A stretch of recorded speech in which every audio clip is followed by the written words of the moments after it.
Alhamdulillahirabbil alamin wa bihi nasta'in ala umuri dunya waddin. Wassalatu wassalamu ala asrafil anbiya'i wal mursalin sayyidina Muhammadin wa ala alihi wa sahbihi ajma'in, amma ba'du. Alhamdulillahirabbil alamin. Pada kesempatan kali ini saya akan menyampaikan materi Al-Qur'an yang minggu lalu telah disampaikan oleh Ustazah Nafisah, materi Gharaibul Quran dan Tajwid. Sekarang saya tentang keutamaan membaca Al-Quran. Ananda sekalian, sebelumnya kita tidak pernah menyangka bahwa kita akan libur sekolah selama ini. Sudah berapa hari ini, dan insya Allah masih akan terus sampai bulan Ramadan. Maka dari itu kita berdoa bersama-sama agar segala kondisi di negara kita ini membaik, dan juga agar kita diberikan kesehatan oleh Allah SWT. Kita, keluarga kita, semuanya diberikan kesehatan oleh Allah SWT.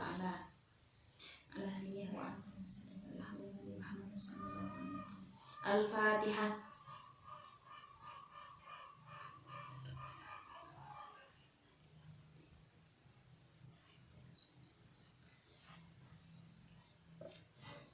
Amin. Alhamdulillah. Sekarang saya akan membahas tentang keutamaan membaca Al-Quran. Keutamaan membaca Al-Quran itu, dahulu Nabi, sahabat bertanya kepada Rasulullah. Sahabat bertanya, apa yang kita dapatkan atau berapa pahala kebaikan yang kita dapatkan ketika kita membaca Al-Quran? Kemudian Nabi menjawab, pahala yang didapatkan setiap hurufnya akan mendapatkan 10 kebaikan. Seperti alif, lam, mim. Alif terhitung 10, lam 10, kemudian mim 10. Lalu bagaimana jika kita mempunyai wudhu? Jika kita mempunyai wudhu, pahalanya akan dilipat gandakan menjadi 25 kebaikan di setiap huruf. Semisal alif, lam, mim, membaca alif bernilai 25, lam 25, serta mim juga 25. Kemudian bagaimana ketika kita membaca Al-Quran dalam sholat? Ketika kita membaca Al-Quran dalam sholat, pahalanya akan dilipat gandakan menjadi 50 kebaikan di setiap hurufnya ketika kita sholat dengan posisi duduk. Jadi alif, lam, mim. Alif terhitung 50, lam 50, serta mim 50. Kemudian bagaimana jika kita sholat dengan berdiri dan membaca Al-Quran? Itu pahalanya satu huruf saja akan dilipat gandakan menjadi 100 kebaikan. 100 kebaikan di satu huruf. Jadi semisal membaca alif, lam, mim, alif 100, lam 100, mim juga 100. Begitu. Jadi sungguh besar pahala dari kita membaca Al-Quran, terlebih ketika kita sholat. Membaca Bismillahirrahmanirrahim saja ketika sholat, pahalanya sudah berapa? Bismillahirrahmanirrahim itu terdiri dari 19 huruf dikali 100. Itu saja sudah 1900 kebaikan. Belum nanti Alhamdulillahirabbil alamin, seluruh surat Al-Fatihah ditambah surah Al-Fatihah itu. Sungguh luar biasa pahala yang kita dapatkan ketika kita membaca ayat Al-Quran di dalam sholat. Seperti itu. Anak-anak sekalian, sekarang kita memasuki akhir bulan Sya'ban. Itu artinya sebentar lagi kita akan memasuki bulan suci Ramadan. Di dalam bulan suci Ramadan kita dianjurkan untuk memperbanyak amal-amal soleh. Salah satunya adalah membaca Al-Quran. Membaca Al-Quran ini termasuk amalan yang sangat mudah.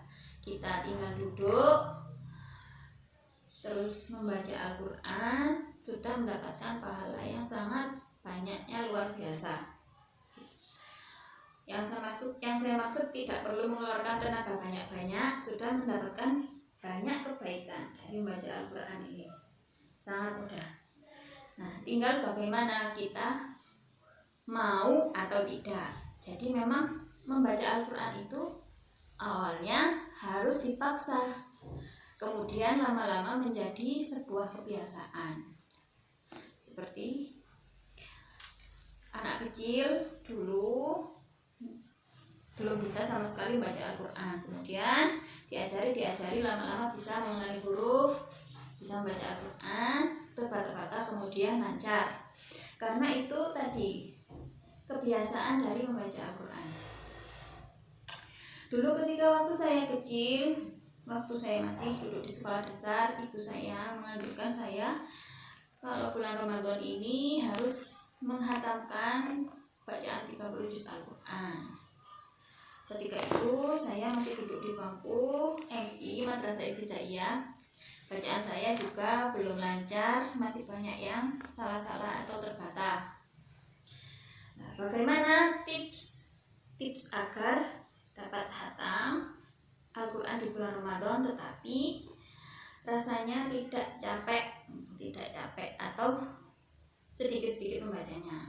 Caranya adalah dibagi 5, 1 juz itu dibagi 5 bagian. Nah, dalam Quran pojok seperti ini atau Quran Usmani atau Quran Kudus atau Quran terjemahan yang sudah banyak Ananda punya, rata-rata ketika di kelas saya melihat Ananda memakai Quran yang modelnya seperti ini. Satu halamannya terdiri dari 15 garis. Ini 1 juznya ada 20 halaman atau 10 lembar. Ini kita bagi saja menjadi 5. Jadi setiap selesai sholat fardu kita baca 2 halaman. Maksud saya 2 lembar atau 4 halaman.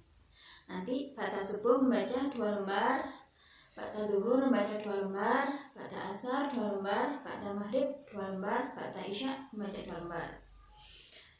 Terus kalau ada pertanyaan begini, biasanya kalau bulan Ramadan saya kalau setelah maghrib itu sebelum sholat tarawih, setelah sholat pertama azan maghrib berbuka, kemudian setelah berbuka sholat maghrib, setelah itu saya ini seperti santai-santai atau melanjutkan makan lagi.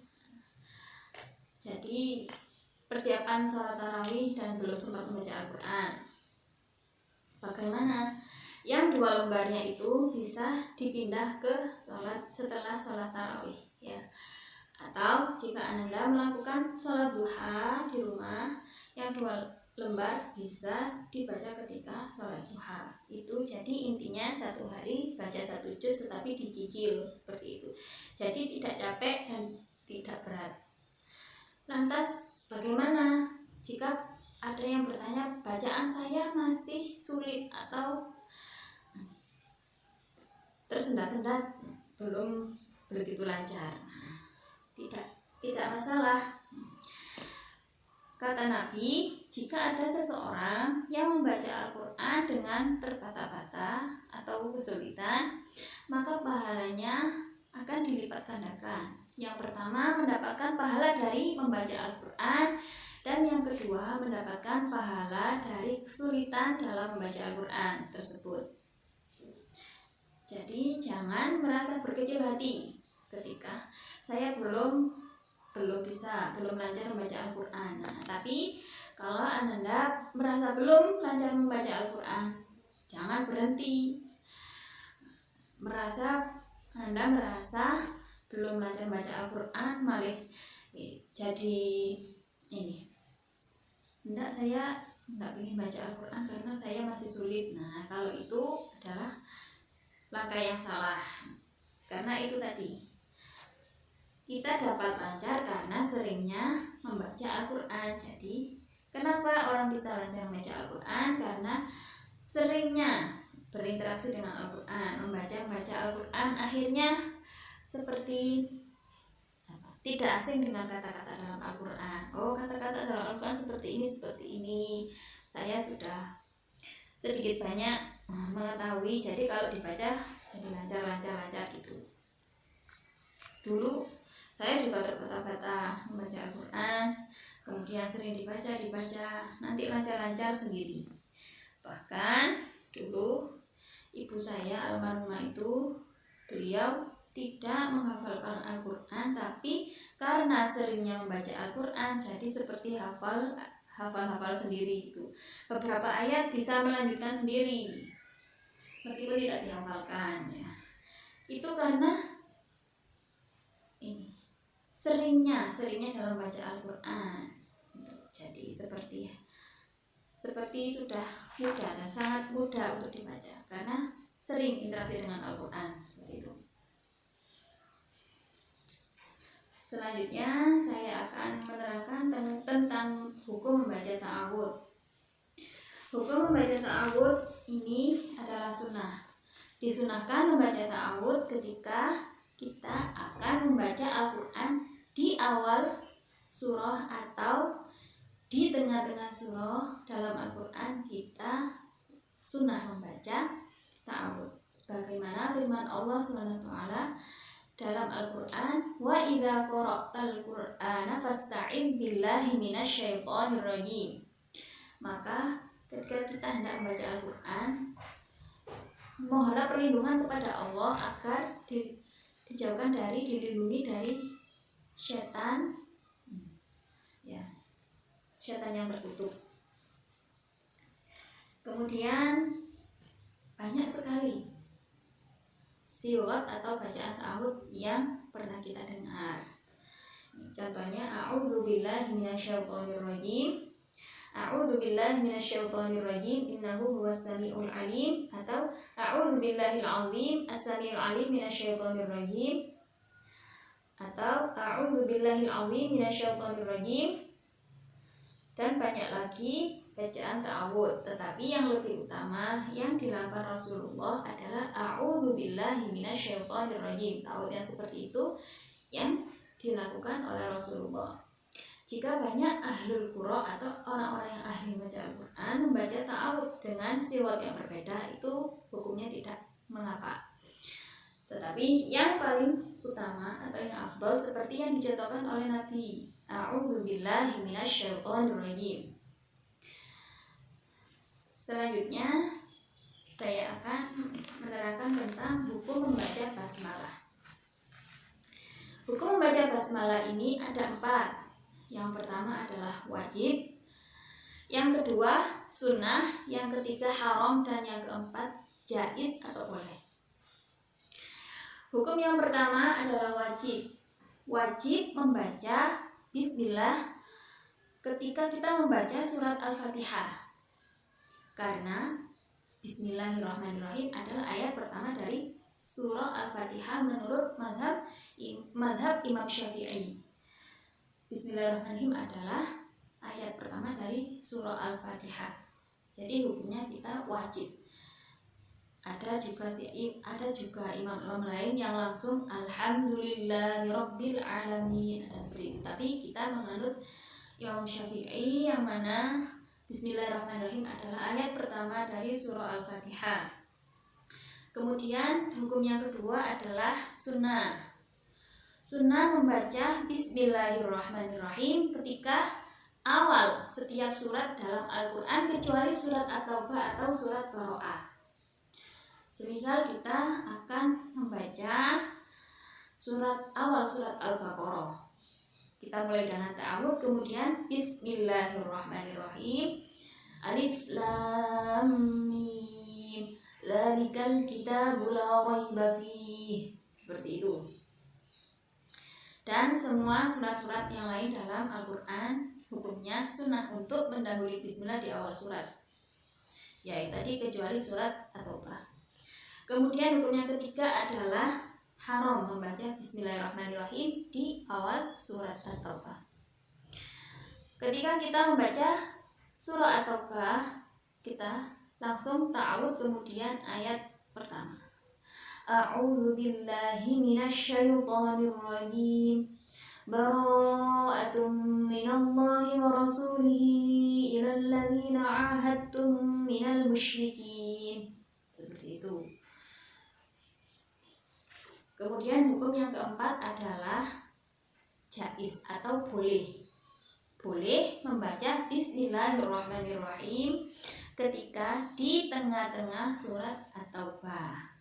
Yang dimaksud adalah ketika kita akan memulai tadarus Al-Quran, membaca Al-Quran, kemudian itu ketepatan sampainya adalah di tengah surah At-Taubah, kita boleh memulai dengan ta'awudz, kemudian Bismillahirrahmanirrahim, kemudian ayatnya. Semisalnya ini awal juz 11, A'udzu billahi minasyaitonir rajim. Bismillahirrahmanirrahim. Ya'tadziruna ilaikum idza raja'tum ilaihim. Hukumnya boleh membaca Bismillahirrahmanirrahim di tengah surah At-Taubah.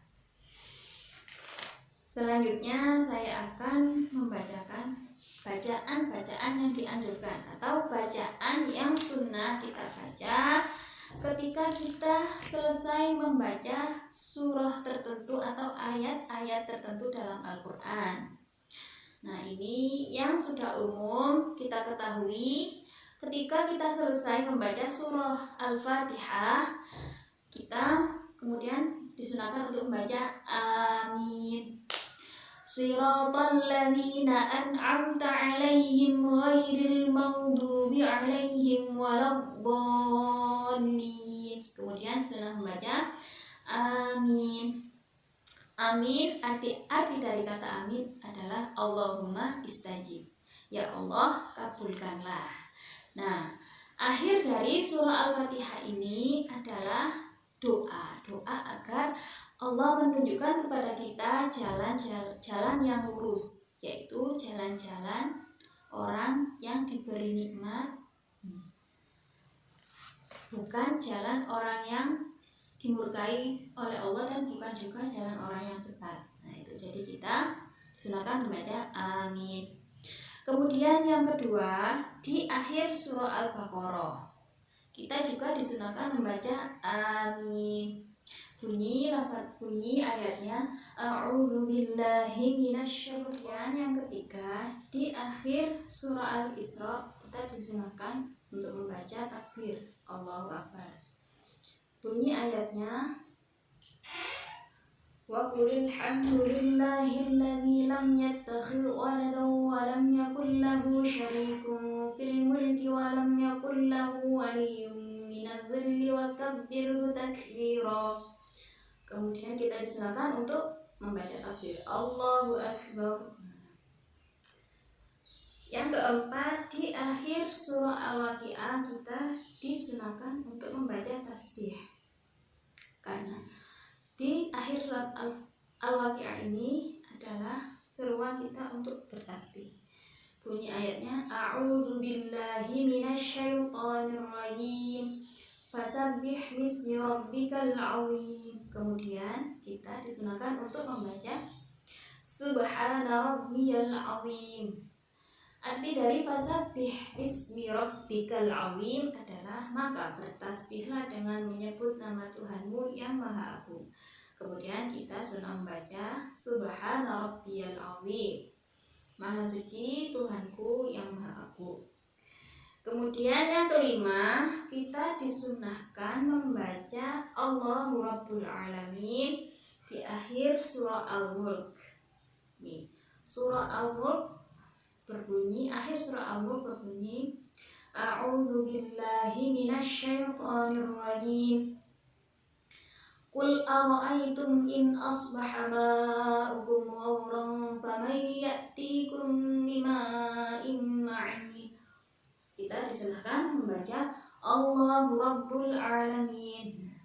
Di akhir surah Al-Mulk ini menerangkan tentang ketika kita mengalami kekeringan, maka siapa yang akan mendatangkan sumber air? Jawabannya, maka kita disunahkan untuk membaca Allahu Rabbul Alamin.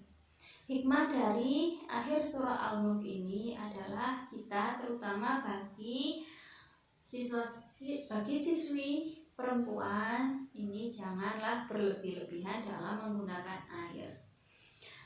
Sekarang kita ini alhamdulillah hidup di Indonesia dan semuanya sudah canggih. Sudah banyak saluran air seperti PDAM ataupun sumur-sumur bor. Kita tidak perlu susah payah lagi untuk mendapatkan air. Beda jika kita tinggal di gurun pasir. Kita sangat sulit untuk mendapatkan air. Maka itu cara mensyukuri nikmat yang diberikan Allah dengan adanya air itu dengan cara tidak berlebihan ketika menggunakan air.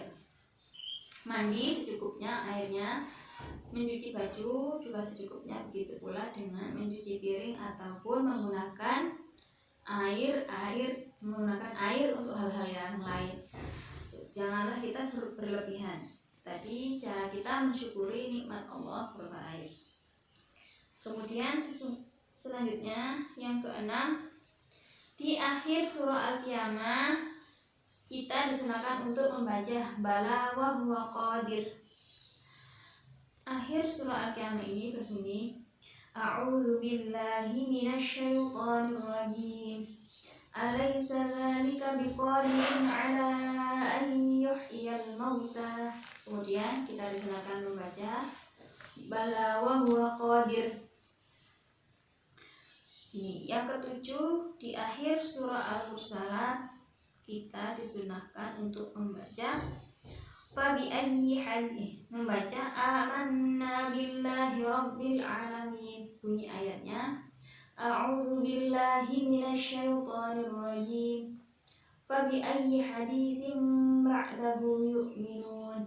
Amanna billahi rabbil alamin. Kita sunnah membaca Amanna billahi rabbil alamin.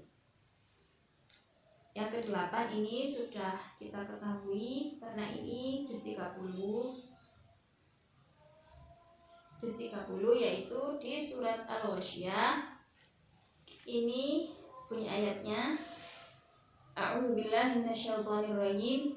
Summa inna 'alaina hisabahum. Kemudian kita disunahkan membaca Rabbi hasibni hisaban yasira. Nah, ayat terakhir dari surat Al-Ghasyiyah ini yang menerangkan tentang nanti hisab kita, maksudnya nanti ketika kita menghadap kepada Allah pada hari perhitungan, seluruh amal-amal kita, amal soleh ataupun amal buruk akan dihitung, dan hanya Allah lah yang menghitung itu, dan perhitungan Allah sangatlah cepat dan teliti. Maka dari itu kita disunahkan membaca Rabbi hasibni hisaban yasira. Ya Tuhan kami, ya Tuhanku, hisablah aku dengan hisab yang mudah. Kemudian yang nomor 9 adalah di akhir surah At-Tin kita disunahkan untuk membaca Bala wa ana 'ala dzalika minasyahidin. Ayatnya berbunyi, A'udzu billahi minasyaitonir rajim. Alaihissallahu bi ahkamil hakimin. Kemudian kita disunahkan untuk membaca Bala wa ana 'ala dzalika minasyahidin. Ini yang berada di akhir-akhir surah. Kita disunahkan membaca bacaan-bacaan ini.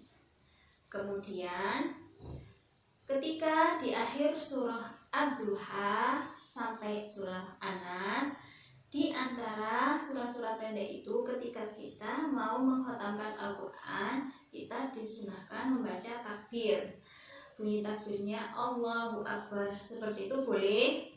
Yang lebih utama La ilaha illallah wallahu akbar walillahil hamd. Itu bacaan takbir yang utama untuk kita baca ketika kita membaca akhir dari Al-Quran, mulai surat Ad-Duha hingga surah An-Nas. Itu kita disunahkan untuk membaca takbir. Nah, siwatnya yang utama itu tadi, la ilaha illallah wallahu akbar walillahil hamd. Kemudian di dalam Al-Quran ini juga ada ayat di mana kita disunahkan untuk berdoa apapun yang kita hajatkan, ya, apapun yang kita inginkan. Ini yang pertama ada di akhir ayat wa idza sa'alaka ibadi, ini ada di surah Al-Baqarah ayat 186. Bunyinya ayatnya, a'udzu billahi minasy syaithanir rajim. Wa idza sa'alaka ibadi 'anni fa inni qarib ujibu da'watad da'i idza da'ani falyastajibu li wal yu'minu bi la'allahum yarshudun. Kita disunahkan berdoa apapun yang kita hajatkan. Arti dari ayat wa idza sa'alaka ibadi anni fa inni qarib itu intinya bahwa dulu Nabi Muhammad ditanya tentang bagaimana Allah itu. Nah, kemudian Allah menjawab fa inni qarib, sesungguhnya aku dekat. Fal yastajibu li, maka aku akan mengijabahi atau mengabulkan. Wal yu'minu bi, dan berimanlah kepadaku, berimanlah kepada Allah maksudnya la'allahum yarshudun, agar kamu menjadi orang-orang yang mendapatkan petunjuk. Nah, jadi kalau kita membaca ayat wa idza sa'alaka ibadi ini tadi, selesai ayat surah Al-Baqarah ayat 186, kita disunahkan untuk berdoa. Kemudian di juz 8 juga ada, kita disunahkan untuk berdoa. Nah, di juz 8 ini di surah Al-An'am ayat 124 ada dua lafaz Allah atau lafzul jalalah yang berjajar. Nah, ini satu-satunya di Al-Quran dua lafzul jalalah yang berjajar. Ya. Letaknya bersandingan, dipisahkan dengan waqaf. Nah, ketika waqaf yang pertama ini kita disunahkan untuk berdoa apapun yang kita hajatkan. Bunyi ayatnya, a'udzu billahi minasy syaithanir rajim. Wa idza ja'atuhum ayatun qalu lan nu'mina hatta nu'ta mithla ma utiya rasulullah. Kemudian kita disunahkan berdoa dalam hati apapun yang kita hajatkan. Diteruskan membaca potongan dari ayat tersebut, Allahu a'lamu haitsu yaj'alu risalatah sayusibul ladzina ajramu sagharun 'indallahi wa 'adzabun syadidun bima kanu yamkurun. Tuh, kita disunahkan untuk berdoa di tengah-tengah lafaz Allah itu. Ketika waqaf yang pertama, kita berhenti dan kita sejenak berdoa di dalam hati, kemudian dilanjutkan membaca potongan ayat tersebut. Sekian dari saya, kurang lebihnya mohon maaf.